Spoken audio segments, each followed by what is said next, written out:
ভাবলেই অবাক লাগে, দেখতে দেখতে প্রায় একটা বছর আবারও চলে যেতে বসলো। মনে হচ্ছে কিছুদিন আগেই সরস্বতী পুজোর অঞ্জলিটা দিলাম, আর দেখো এইদিকে আবার 2026 সালে সরস্বতী পুজোও চলে আসলো। হাতে মাত্র আর কিছুদিন সময়। জানো তো 2026 সালে সরস্বতী পুজোটা 23শে জানুয়ারি পড়েছে, আর এই দিনেই নেতাজি সুভাষচন্দ্র বোসের জন্মদিনও। প্রতিবারই আমি এটা ভাবি সরস্বতী পুজোর আসার আগে আমি একটা সরস্বতী ঠাকুরের ছবি আঁকবো। আগেরবারও ভেবেছিলাম আমি একটা ক্যানভাস ক্লথের ওপর সরস্বতী ঠাকুরের ছবি আঁকবো, কিন্তু সেটাকে করেছিলামও, তবে টাইমের মধ্যে কমপ্লিট করে উঠতে পারিনি বলে সেটাকে আমি আর কন্টিনিউ করতে পারিনি। আর এইবার এই কথাটা ভাবতে না ভাবতেই পরের দিনেই আমি এই সরস্বতী ঠাকুরটি এঁকে ফেললাম। আসলে আমার একটা বোনকে স্কুলে প্রজেক্টের জন্য মাটির থালাতে কিছু আঁকতে বলেছিল, আর এর জন্যই এই মাটির থালাতে আঁকার দায়িত্বটা সে আমাকে দিয়েছিল।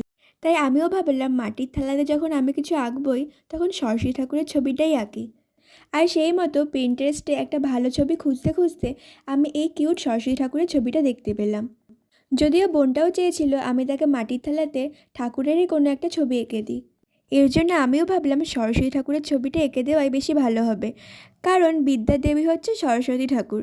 তাই তাকে যদি কোনো বিদ্যার কাজের মাধ্যমেই ফুটিয়ে তোলা হয়, তাহলে তার মাহাত্ম্য আর সৌন্দর্যটা বেশি বৃদ্ধি পাবে।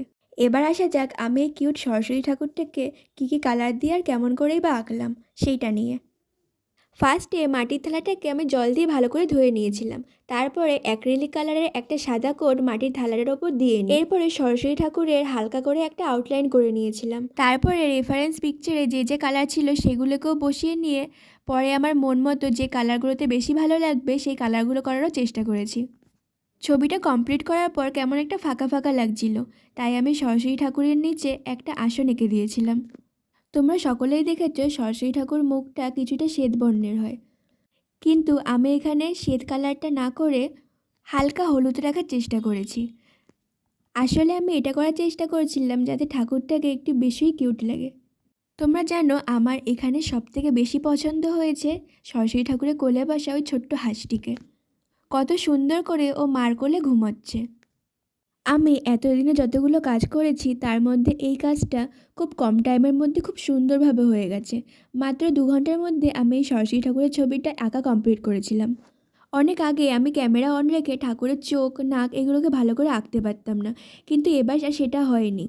আমি ঠাকুরের চোখ, নাক পুরো ক্যামেরা অন রেখেই করেছিলাম, তারপরেও আমার কোনো আঁকতে অসুবিধা হয়নি।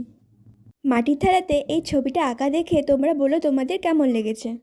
আর তোমরা যদি আমাকে দিয়ে মাটির থালাতে কোনো কাজ করাতে চাও, তাহলে আমার সাথে কন্ট্যাক্ট করতে পারো।